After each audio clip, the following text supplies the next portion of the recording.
सुन सुन सुन इधर। हाँ भाई, मैंने सुना कि तू बड़ा अच्छा इन्वेस्टमेंट है। और नहीं तो क्या, मैं तो कहता ही हूँ, तुम ही नहीं मानते, तुम ही पहुंच जाते हो स्टॉक मार्केट के पास। वो अच्छा लड़का नहीं है, मुझे देखो, सबसे गुड बॉय तो मैं ही हूँ। क्या बात कर रहा है? और क्या, नहीं मानता? वो चिंपलोक वाला दीपक है ना, उसको बोलता हूँ, वो समझाएगा तेरे को अच्छे से। चलो उसकी भी सुन लेते हैं। अरे दीपक भाई बताना जरा। चलो इतना कह रहा हूँ ना तो मान लेते हैं। तो आज मैं समझाने वाला हूँ कि बॉन्ड्स क्या होते हैं, कितने टाइप के होते हैं, कैसे इन्वेस्ट किया जाता है, कैसे रिटर्न्स आते हैं और क्या इन्हें सच में कंसिडर किया जाना चाहिए या नहीं। तो नमस्कार, मेरा नाम है दीपक त्रिपाठी। आप एंटर कर रहे हैं चिंपलोक में और आज की इस वीडियो में बॉन्ड्स के बारे में सब कुछ समझा जाएगा। बहुत ही कम लोगों से आपने सुना होगा बॉन्ड्स की इन्वेस्टमेंट के बारे में।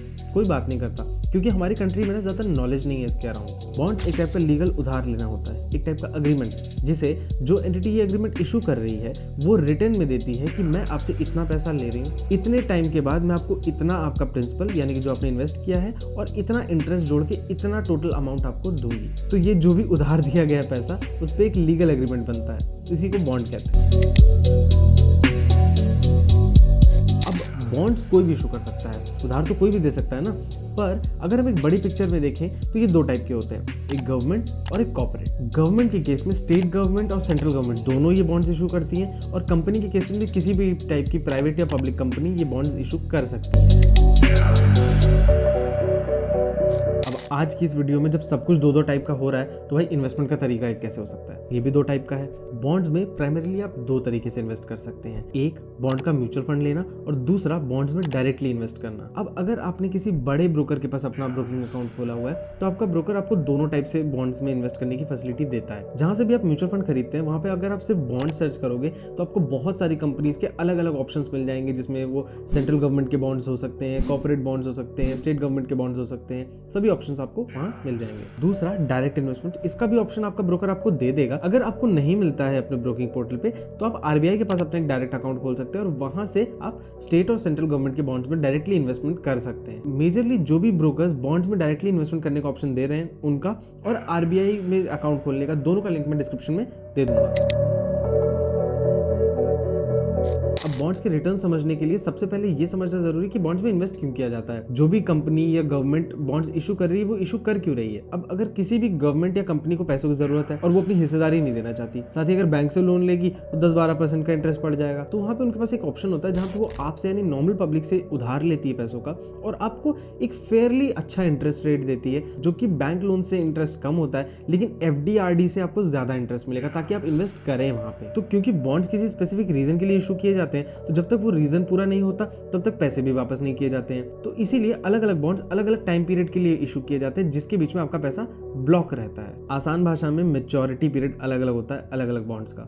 ये मैच्योरिटी पीरियड 1 महीने का भी हो सकता है, 6 महीने का हो सकता है, 1 साल का हो सकता है, 5 साल का हो सकता है, 10 साल का हो सकता है, 20 साल का हो सकता है, कुछ भी हो सकता है। तो अगर आप बॉन्ड का म्यूचुअल फंड ले रहे हैं तो आपको बहुत ज्यादा फर्क नहीं पड़ेगा इस टाइम फ्रेम से। बस आपको अपना एग्जिट लोड ध्यान से देखना है कि आपको कितना पैसा देना पड़ रहा है जल्दी पैसा निकालने के लिए। लेकिन अगर आप डायरेक्ट इन्वेस्टमेंट कर रहे हैं तो थोड़ा सा स्ट्रिक्ट हो जाता है प्रीमेच्योर पैसा निकालना। रिटर्न्स की बात करें तो 6 से 12% एनुअल रिटर्न आपको इसमें देखने को मिल जाता है। कभी कभी थोड़ा ज्यादा हो जाता है, कभी कभी थोड़ा कम हो जाता है, बट मेजरली इसी ब्रैकेट में रहता है। अब अगर आप किसी गवर्नमेंट बॉन्ड में इन्वेस्ट कर रहे हो तो आपको सिक्योरिटी का डर नहीं है, वो पैसा आपको मिलेगा ही मिलेगा। कॉर्पोरेट बॉन्ड्स भी अच्छे होते हैं बट वो थोड़े से रिस्क के साथ आते हैं अगर हम गवर्नमेंट बॉन्ड से कंपेयर करें तो अब लेना कहां से चाहिए, अपने ब्रोकर से या डायरेक्ट आरबीआई से? तो पहले ही बता देता हूं कि आरबीआई के डायरेक्ट अकाउंट में आप बॉन्ड्स के म्यूचुअल फंड नहीं ले सकते हो, उसके लिए आपको ब्रोकर्स के पास ही जाना पड़ेगा। कुछ लिंक्स मैंने डिस्क्रिप्शन में डाले हुए हैं। लेकिन अगर आपको बॉन्ड में डायरेक्ट इन्वेस्टमेंट करनी है और आपका ब्रोकर वो फैसिलिटी दे रहा है तो उसी के पास कर लीजिए, नहीं दे रहा है तो उसके लिए एक अलग ब्रोकिंग अकाउंट मत खोलिए, फिर आप आरबीआई के अकाउंट को ही कंसिडर करिए। अगर ये आपका पहला बॉन्ड इन्वेस्टमेंट है तो मेरा सजेशन ये रहेगा कि आप बॉन्ड के म्यूचुअल फंड को कंसिडर करिए और अपने बॉन्ड के एक्सपीरियंस को देखने के बाद आप डायरेक्ट बॉन्ड्स को कंसिडर कर सकते हैं। बॉन्ड फंड आप कोई सा भी चूज कर सकते हो अपने ब्रोकर के पोर्टल पे, बस ये चेक कर लेना कि उसने गवर्नमेंट बॉन्ड्स में ज्यादा इन्वेस्ट किया हो कॉर्पोरेट से और एग्जिट लोड कम हो। बस ये दो चीजें कंपेयर कर लेना और एक अच्छा बॉन्ड फंड चूज कर लेना। इतना ही है कि अगर आप इसको स्टॉक मार्केट से कंपेयर करोगे तो आपको रिटर्न्स कम देखने मिलेंगे, बट मुझे नहीं लगता कि इसे स्टॉक मार्केट से कंपेयर करना चाहिए, क्योंकि ये कंप्लीट डेट ऑप्शन है और डेट में जितने भी ऑप्शन आपके मिलते हैं, आपको एफडीज मिलती हैं, आपको आरडीज मिलती हैं, आपको टैक्स सेवर एफडी मिलती है, आपको दूसरी चीज़ें मिलती हैं, तो उसके कंपैरिजन में ये एक बहुत अच्छा ऑप्शन बन जाता है क्योंकि इसमें रिटर्न्स आपको काफ़ी अच्छे देखने को मिल जाते हैं। जिन्होंने पुरानी वीडियोज़ मिस की हैं उनको बता देता हूँ, डेट का मतलब यहाँ पे सेफ ऑप्शन है, रिस्क फ्री।